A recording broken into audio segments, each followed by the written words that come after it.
আসসালামু আলাইকুম। হাজির হয়ে গেলাম ঈদ স্পেশাল একটা রেসিপি নিয়ে। ঈদের দিন ঝাল খাওয়ার পর মিষ্টি কোনো রেসিপি না হলে কিন্তু একদমই চলে না।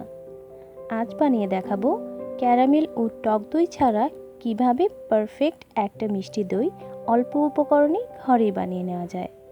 চলুন দেখে নিই আজকের প্রস্তুত প্রণালী।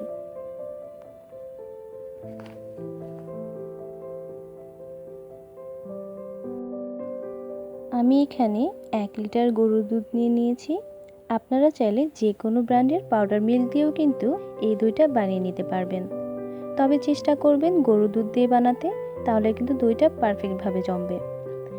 আমি 1 লিটার দুধকে জাল দিয়ে 800 গ্রামের মতো বানিয়ে নিচ্ছি। দুধটা কিন্তু একদম ঘনও হবে না, আবার কিন্তু একদম পাতলাও হবে না। ঘনত্বটা কিন্তু মিডিয়াম পর্যায়ে রাখতে হবে। দুধে কিন্তু সর পড়তে দেওয়া যাবে না। যতক্ষণ না দুধটা ঘন হয়ে আসছে এভাবেই নেড়ে চেড়ে জাল করে নিতে হবে।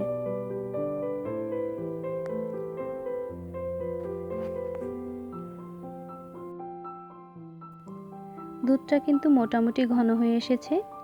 আমি দেখিয়ে দিচ্ছি কতটা ঘন হয়েছে। এখন এখানে দিয়ে দিচ্ছি পরিমাণ মতো চিনি। মিষ্টিটা আপনারা আপনাদের পছন্দ মতো দেবেন। অনেকেই মিষ্টি খেতে পছন্দ করেন না, সেই ক্ষেত্রে চিনির পরিমাণ বাড়িয়ে বা কমিয়ে দিতে পারেন। দই বসানোর জন্য দুধটা কিন্তু অবশ্যই কুসুম গরম হতে হবে। প্রয়োজনে একটা আঙ্গুল ডুবিয়ে আপনি চেক করে নিতে পারেন।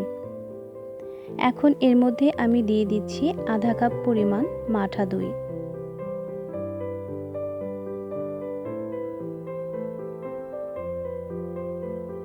অনেকেই মনে করেন টক দই ছাড়া দই জমে না। এটা একদমই ভুল ধারণা। আপনি চাইলে যে কোনো ধরনের দই বীজ দিয়ে কিন্তু দই বসাতে পারেন। দই বীজটাকে ভালোভাবে নেড়ে চেড়ে দুধের সাথে মিশিয়ে নিতে হবে। ভালোভাবে মিশানো না হলে কিন্তু দইটা ভালোভাবে জমবে না। দুধটা আমি একটা মাটির পাত্রে ঢেলে নিয়েছি। আপনি চাইলে যে কোনো ধরনের পাত্রে কিন্তু দইটা বসাতে পারেন। চুলায় একটা গভীর পাত্র নিয়ে নিয়েছি। এখানে স্ট্যান্ড বসিয়ে দিচ্ছি। দুধ ঢেলে রাখা মাটির পাত্রটা এর মধ্যে বসিয়ে দিচ্ছি।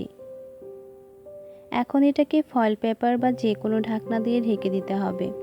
আমি একটা স্টিলের ঢাকনা দিয়ে ঢেকে দিচ্ছি।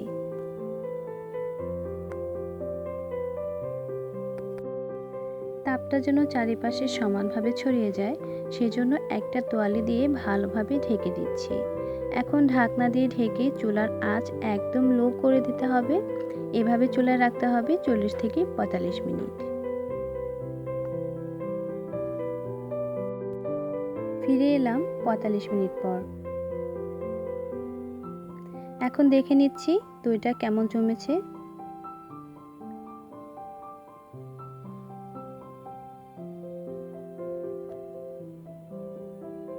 দইটা কিন্তু পারফেক্টভাবে জমে গেছে।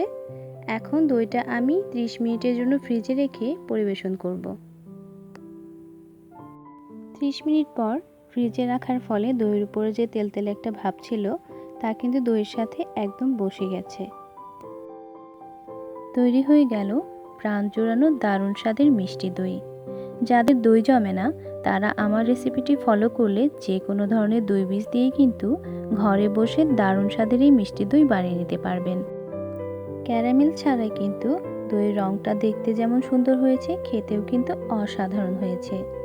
দোকান থেকে কিনে না খেয়ে ঘরে বসেই বানিয়ে ফেলুন মিষ্টি দই এবং যে কোনো উৎসবে অতিথি আপ্যায়নে ফ্রিজে রেখে ঠান্ডা ঠান্ডা পরিবেশন করুন। আশা করি আজকের রেসিপিটি আপনাদের ভালো লেগেছে। আবারও হাজির হব নতুন কোনো রেসিপি নিয়ে। আল্লাহ হাফেজ।